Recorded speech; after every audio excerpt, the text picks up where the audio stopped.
नमस्कार दोस्तों, स्वागत है आप सब सुनने वालों का मेरे चैनल कहानी गोल्ड में।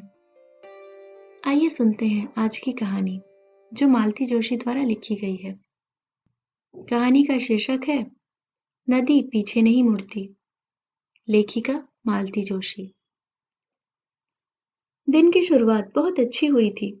सुबह सवेरे मैंगलोर से दीदी का फोन आ गया था। अपनी बीमारी के बावजूद इतनी दूर से उन्होंने हमें आशीर्वाद भेजा था।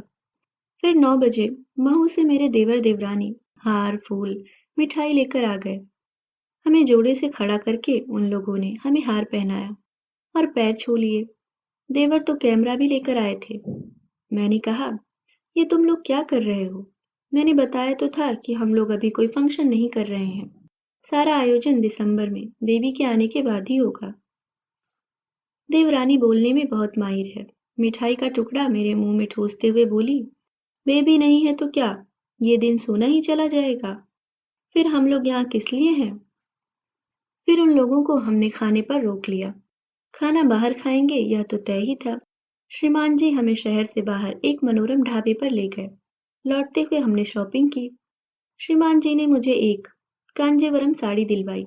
देवरानी जी को भी एक चंदेरी साड़ी का तोहफा मिला। इनका मन तो पिक्चर जाने का था, पर मुझे ही थकान हो आई थी, इसलिए हम लोग घर लौट आए। थकान का तो खैर बहाना था, दरअसल मेरा ध्यान घर पर लगा हुआ था। बेबी का फोन किसी भी समय आ सकता था। अगर हम लोग घर पर नहीं मिले तो बहुत निराश हो जाएगी, एकदम रो देगी। कहीं भी रहे उसका ध्यान मम्मी पापा में लगा रहता है। जाते समय जताकर गई थी, मम्मी आप लोगों की सिल्वर वेडिंग हम लोग खूब धूमधाम से मनाएंगे। बस हमारा इंतजार कीजिएगा। कोई उसी दिन मनाना जरूरी नहीं है, साल भर में कभी भी मना सकते हैं। और साल बीतने से पहले हम लोग यहाँ होंगे, इत्मीनान रखिए। वैसे उसका कहना भी ठीक था। जिंदगी में अब यही तो दो चार त्योहार रह गए हैं। उस समय भी इकलौती संतान पास ना हो तो क्या खाक आनंद आएगा।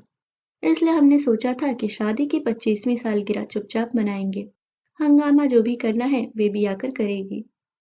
पर लोगों को पता नहीं कैसे भनक पड़ गई थी। हम लोग घर लौटे तो मेरी प्रिय सखी मिसेस सलूजा बड़े से केक के साथ इंतजार करती मिली। इनके किसी दोस्त ने खूबसूरत बुके भेजा हुआ था। डाक से दो चार ग्रीटिंग्स आ गए थे और शामू ने बताया कि दो चार फोन बधाई के भी आ गए थे। अपने प्रति लोगों का इतना स्नेह और सौहार्द देखकर मुझे गदगद हो जाना चाहिए था, पर मेरा मन बुझा बुझा सा ही रहा। मैंने उन सबको धन्यवाद तो दिया, पर वह औपचारिकता भर थी। उसमें जरा सी भी ऊष्मा नहीं थी। जिस फोन का मुझे इंतजार था, उसके ना आने से सारी खुशियां फीकी पड़ गई थी। इन्होंने सांत्वना दी, उसका फोन तो हमेशा रात में आता है ना, फिर दिन में इंतजार करना ही बेकार है। तो क्या एक दिन के लिए यह नियम तोड़ा नहीं जा सकता? मेरे तेवर देखकर वे चुप हो गए। शाम को बोले, चलो गार्डन चलते हैं, थोड़ा मन बहल जाएगा। पर शाम को तो मैं कोई रिस्क लेना नहीं चाहती थी। 7 बजे से ही फोन से चिपक कर बैठ गई। फोन तो बहुत आए, पर सब इनके बिजनेस कॉल थे। इनका आधा बिजनेस तो फोन पर ही होता है। जब भी घंटी बजती है मैं लपक कर फोन उठा लेती, फिर निराश होकर चोंगा इनके हाथ में पकड़ा देती। पर जब तक वे बातें करते मैं सिर पर ही सवार रहती। जल्दी जल्दी समेटो भाई, बेबी का फोन आने को है। एक बार तो उन्होंने कहा भी कि आज तुम जरूर मेरा 10-20 हजार का नुकसान करके रहोगी। रात खाते समय भी मेरा मूड उखड़ा ही रहा। सोते समय तो मेरे आंसू ही निकल आए। फिर इनका भी धैर्य जवाब दे गया, अजीब औरत हो तुम। एक बेबी का फोन नहीं आया तो तुमने इतना अच्छा दिन मिट्टी कर दिया। इतने सारे लोग अपना समय और पैसा बर्बाद करके तुम्हें विश करने आए थे, पर तुमने उनकी सद्भावनाएं भी व्यर्थ कर दी। ये कैसा स्वभाव है तुम्हारा? इसे बदलो भाई। अब इस उम्र में मैं अपना स्वभाव तो बदल नहीं सकती। मैं आपकी तरह संत महात्मा नहीं हो सकती। आपको तो न किसी बात का बुरा लगता है न गुस्सा आता है। अरे पर इसमें बुरा लगने या गुस्सा आने जैसी क्या बात है? फोन ही तो नहीं किया, भूल गई होगी। भूल गई होगी, मैंने मुंह चिढ़ाते हुए कहा। और हम सारी तारीखें याद रखते हैं, उसका जन्मदिन, उसके पति का जन्मदिन, उसके बच्चे का जन्मदिन, उनकी शादी की सालगिरह, हमें सब याद रहता है। तो क्या हम फालतू हैं? बुरा मत मानिए मैडम, पर आप सचमुच फालतू हैं। बहुत फुर्सत है आपके पास, इसलिए आपको याद रहता है कि कब किस अभागे ने इस दुनिया में कदम रखा। कब किस बेचारे के गले में वरमाला की जंजीर पड़ी और कब कौन सौभाग्यशाली इस दुनिया से कूच कर गया। आपको सब याद रहता है क्योंकि आपके पास वक्त ही वक्त है और बच्चों के पास वही नहीं है। बेचारे घड़ी से होड़ लगाते हुए भागते रहते हैं। खासकर पश्चिम में तो जिंदगी जेट की रफ्तार से चलती है। ऐसे में एक आध तारीख दिमाग से उतर भी जाती है। इनका भाषण शायद और भी लंबा चलता, पर मैं जानबूझकर करवट बदलकर लेट गई। इस समय मेरा मन गुस्से से उफन रहा था। मैं उपदेश सुनने के मूड में नहीं थी। आंख बंद करके लेट तो गई, पर नींद आने का सवाल ही नहीं था। इसलिए आधी रात को फोन की घंटी बजते ही मैं उठ बैठी। स्टूल पर रखी रेडियम क्लॉक पर नजर डाली। 1:30 बज रहा था। हेलो मम्मा, उधर से आवाज आई। Many many happy returns of the day.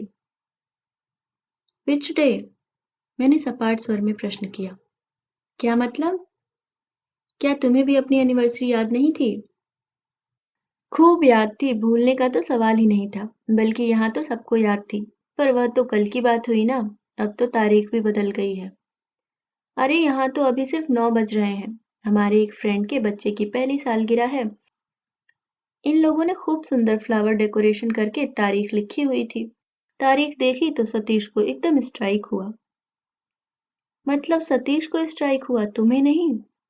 Come on mama, don't be so impossible. अच्छा, पापा कहाँ हैं?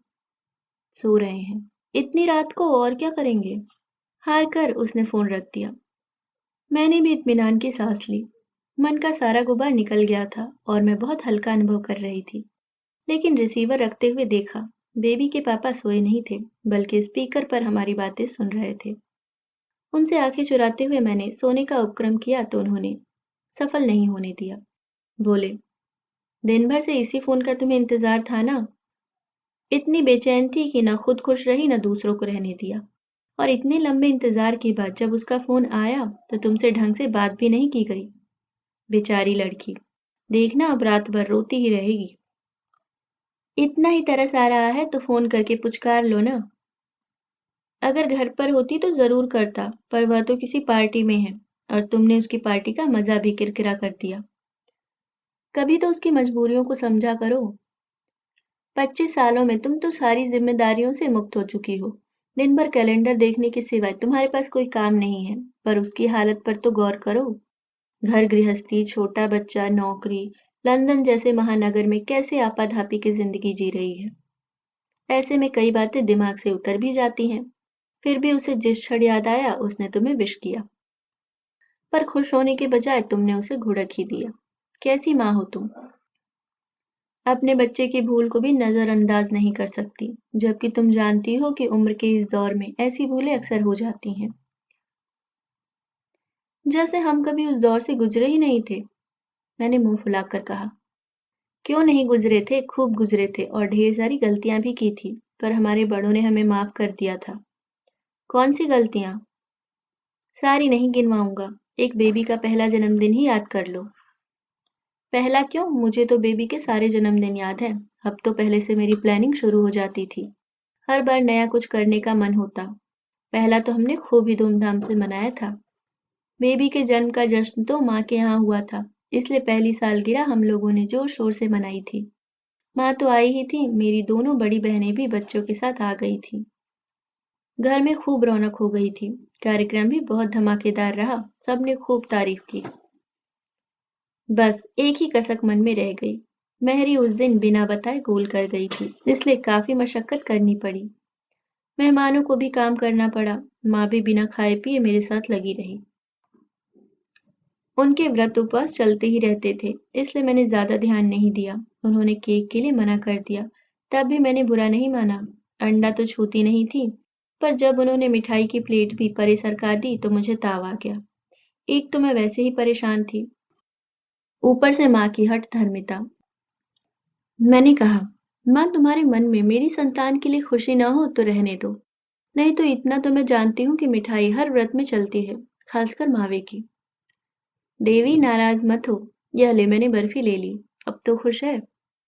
माँ ने हंसते हुए बर्फी का एक टुकड़ा उठा लिया। खुश होने के बजाय मैंने और मुंह बिचका दिया। ओह, बड़ा एहसान कर रही हैं जैसे। रात काफी देर से सोए थे हम लोग, सुबह उठने का मन ही नहीं हो रहा था। और लोग तो सोते ही रहे पर मुझे तो उठना ही पड़ा। सारा घर बिखरा पड़ा था। बर्तनों का ढेर अलग मुंह चिढ़ा रहा था। समझ में ही नहीं आ रहा था कि कहाँ से शुरू करूं। तभी 9 बजे रुक्मिनी जी आंगन में नमूदार हुई। पाँव में ढेर सारा अलता पोते, मांग भर सिंदूर और हाथ भर चूड़ियां पहने झमाझम करती मेरे सामने आकर खड़ी हो गईं। मुझे तो जैसे आग लग गई। भवानी अब दर्शन दे रही हैं। कल कहाँ मर गई थी? पता था ना कि घर में पार्टी है। काल कैसे आते हम? काल आठे नहीं हनती। नई साड़ी का आंचल उंगलियों में लपेटे उसने प्रश्न किया। आठे मतलब? मतलब अष्टमी। काल महालक्ष्मी को पूजन हो तो हम उपासे थे, कैसे आते? ओह, याद आया। परसों बाजार में मिट्टी के हाथी बिकते देखे थे, पर मैं पार्टी की तैयारी में इतनी व्यस्त थी कि ध्यान ही नहीं दिया। कल महाअष्टमी थी, तभी तो माँ उपासी थी, पर माँ के लिए यह व्रत सुहाग का व्रत नहीं था। इस दिन तो माँ का सुहाग उछला था, इसलिए माँ के साथ साथ हम तीनों भी उस दिन निराहार रहती थीं। पंडितों की राय थी कि बेटियां श्राद्ध नहीं कर सकती। किराए के रिश्तेदार बुलाकर श्राद्ध संपन्न करवाने में माँ की श्रद्धा नहीं थी। हम लोगों ने पापा के पुण्य स्मरण का अपना तरीका खोज लिया था। हम लोग ढेर सारे पूड़ी पकवान बनाकर अनाथालय में दे आती। उस दिन घर में इतने सारे व्यंजन बनते, पर हम में से कोई भी मुंह नहीं जुठारता था। हमारे पेट तो उन बच्चों के तृप्त चेहरे देखकर ही भर जाते थे। बहनों की शादियां होती चली गईं और उनका यह नियम अपने आप छूट गया। मुझे भी तो कल पापा की पुण्यतिथि कहाँ याद रही। दिमाग पर तो बस 24 सितंबर छाई हुई थी, जो बेबी का जन्मदिन था। हम तीनों को इतनी शर्म आ रही थी कि माँ से माफी मांगने का भी साहस नहीं हो रहा था। पर माँ तो माँ होती हैं। वे बोली, अरे इसमें माफी मांगने वाली क्या बात है? यह तो मेरा दुख है, जिंदगी भर मेरे साथ रहेगा। पर तुम इसे कब तक गांठ में बांधे फिरोगी? तुम्हारे सामने तुम्हारी अपनी जिंदगी भी तो है। मैं तो चाहती हूँ कि जीवन में तुम्हें इतना सुख मिले कि पिछला सारा दुख ही भूल जाओ।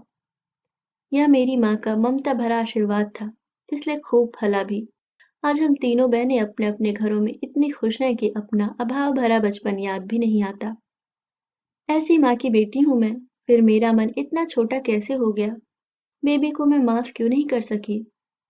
सुनिए, अब क्या है? बेबी को फोन कर लें, अब तो वे लोग घर पहुंच गए होंगे। पागल हुई हो? एक बेवकूफी करने के बाद अब दूसरी करने जा रही हो। आधी रात को कोई बच्चे को जगाता भी है? खामखा बेचारी डर जाएगी। अब चुपचाप सो जाओ, सुबह देखेंगे। सुबह मतलब 10 बजे। तभी तो वहां सुबह होगी। यह इतना लंबा समय मैं कैसे काटूंगी? मेरा मुंह इतना सा निकल आया। और एक बात सुनो रमा। क्या है? मैंने रुआसे स्वर में कहा। बच्चों से उतनी ही आशाएं रखो जो पूरी हो सके। ज्यादा अपेक्षाएं रखने से दुख ही हाथ आता है। अरे, बच्चों का जीवन तो नदी की बहती धारा है। उसे तो आगे ही बढ़ते जाना है।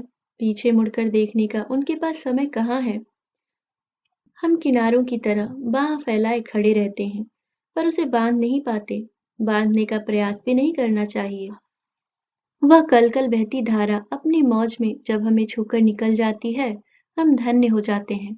बस यही हमारा प्राप्य है, इससे अधिक नहीं। समझ रही हो ना? हाँ, समझ रही हूँ। पर अब सो जाइए, नींद आ रही है। मैंने उबासी लेते हुए कहा। आखिर एक दिन में कोई कितने भाषण सुन सकता है?